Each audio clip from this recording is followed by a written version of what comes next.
সালামু আলাইকুম। আজকে আমরা ঢাকা অধিদপ্তরে বিশেষ একটা প্রশিক্ষণে অংশগ্রহণ করি।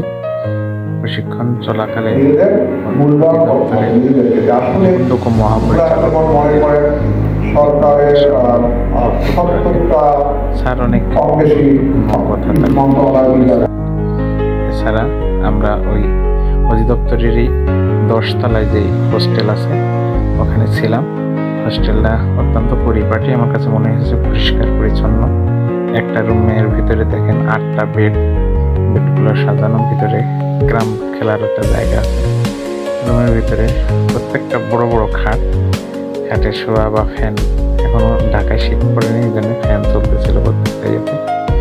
সব মিলিয়ে আমরা খুব এনজয় করেছি। একদিনের যদিও প্রোগ্রামে ঢাকায় যে করাটা কষ্টকর, তারপরও সবাই এনজয় করেছি। মোটামুটি সবারই ভালো লেগেছে। প্রত্যেকে আলাদা আলাদা বলেছে যে না, এই জায়গাটা আমাদের জন্য খুব সুন্দর হয়েছে।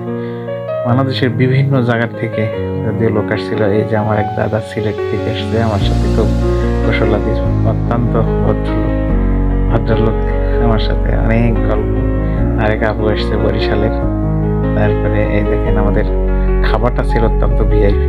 এই দেখেন বুফে সিস্টেমে খাবারটা ছিল, যার যার খাবার সে ওখান থেকে উঠাইয়ে নেবেন। খুব সুন্দর পরিপাটি, খাবারের মানও ভালো ছিল। আমাদের সাথে অনেক স্যারেরাও খেয়েছে। জায়গাটা খুব পরিষ্কার পরিচ্ছন্ন, খাবারটা আমার কাছে খুব সুস্বাদু মনে হয়েছে। এছাড়া দেখতেও সুন্দর ছিল যারা খাবার সার্ভ